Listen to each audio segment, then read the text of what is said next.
Hi guys, কেমন আছো তোমরা সবাই? আশা করি ভালো আছো, সুস্থ আছো। আমরাও অনেক ভালো আছি। তো যাই হোক, আজকে চলে এসেছি একটি নতুন ব্লগ নিয়ে।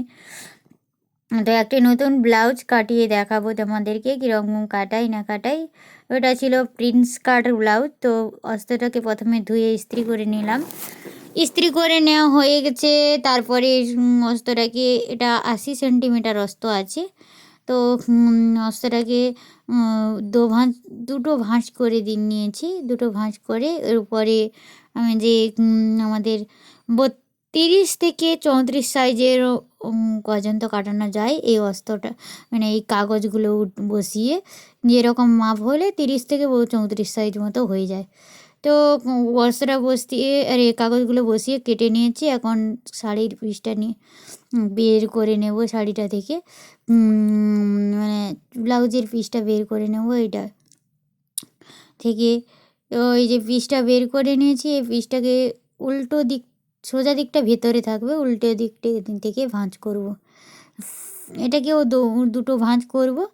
তার উপরে অস্ত্রগুলো বসিয়ে নেব যে যার মতন করে, যেরকম কাগজগুলো বসিয়েছিলাম সেরকমভাবে অস্ত্রগুলো বসিয়ে দেব। এবার অস্ত্রগুলো বসিয়ে মাপ করে কেটে নেব। এটা হচ্ছে মানে সিম্পল ব্লাউজ, কিন্তু প্রিন্স কাট ব্লাউজ, যেরকম অনেকগুলো পার্ট খোঁচা থাকে যে ব্লাউজগুলোতে, সেগুলোটা এগুলো নতুন এখন বেশি বেরিয়েছে, প্রচুর সেল হচ্ছে। এগুলো তো প্রায় সবাই এরকম নিচ্ছে। পেছনে হুক থাকবে, সামনের গলা ভি আকৃতির, যে যেরকম নেয়, গোল যেরকম নিতে পারে, চৌকো পেছনেও যে যেরকম নিতে পারে। তো যেহেতু পেছনে হোক, তার জন্য এটাতে নেওয়া হয়েছে ওই চৌকো পিঠটা আর কি, মানে বক্স পিঠ। ঠিক আছে। তো এখন আমি পেছনের দিকটা আগে, পিঠটা আগে তৈরি করে নেব। ওই যে থানটার উপরে বসিয়ে চারদিকে সেলাই করে নিয়েছি। এবার এটাকে পিঠের পেছনে যেহেতু বক্স পিঠটা কাটবো, যেন ফার্মাটা বসিয়ে নিলাম। এটা গোল পিঠ আছে, কিন্তু ওটাকে আমি চৌকো পিঠ করে কেটে নেব। ঠিক আছে, কেটে সেলাই করে নিয়ে উল্টে নিয়ে তোমাদের সেলাই করে তোমাদের দেখাচ্ছি। ঠিক আছে, কেটে সেলাই করে নেব, দিয়ে উল্টে নেব। তারপরে আবার একটু চাপ সেলাই এরকম দিয়ে দিয়েছি, কেটে চাপ সেলাই দিয়ে দেওয়া হয়ে গেছে। এখন একটু যে নিচগুলোতে সেলাই করতে হবে।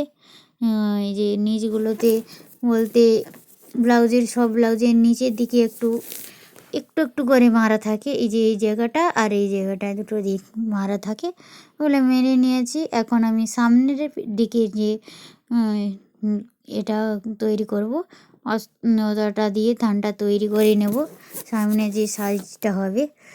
তার জন্য এর ভেতরের দিকে সোজা দিকটা রেখে উল্টো দিকে অস্ত্রটা বসিয়ে দিলাম। ভেতরের দিকে সোজা দিকে অস্ত্রটা বসিয়ে দিলাম, দিয়ে এটা গলাটা তৈরি করে উল্টে দেওয়া হবে, দিলে তাড়াতাড়ি ব্লাউজটা কাটানো হয় আর কি। তো আমি এতটা কিছু আর পটি টটি বসাই না, এমনি করে উল্টে দিই। ঠিক আছে, তো এই যে আমার গলা তৈরি হয়ে গেছে। গলাটা কেমন লাগছে তোমরা কমেন্ট করে জানাবে। ঠিক আছে, এই যে সামনের গলা। তারপরে ওই দুদিকে দুটো থান জুড়ে নেব। যে দুদিকে আছে, দুদিকে নিচের দিকে দুটো থান জুড়তে হবে, দিলে আমার ব্লাউজের সামনের পিঠটা তৈরি হয়ে যাবে। এটা হচ্ছে পেছনের পিঠটা। এটা তারপরে কাঁধের সঙ্গে ওর কাঁধের সঙ্গে ওর কাঁধটা এখন উল্টো দিকে বসিয়ে সোজা দিকে করব। আর ওই যে এটা হচ্ছে হুক পটি করব, মাঝখানে কেটে হুক পটি তৈরি করে নেব। এই যে হুক পটি করা, হাতে লাগানো সব কিছু কমপ্লিট হয়ে আসছে। সব কিছু কমপ্লিট করে তারপরে ফিরছি। ঠিক আছে, এই যে এর সঙ্গে আমি একদম উল্টো দিকে সোজা দিকে করে নিচ্ছি।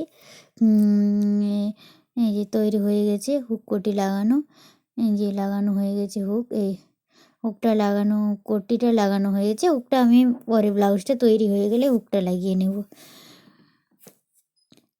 তো এই যে কোটি লাগিয়ে, আর সামনের দিকে দুটো জোড়া এখনও নাই, করা হয়নি, ভুলবশত থেকে গেছিলো।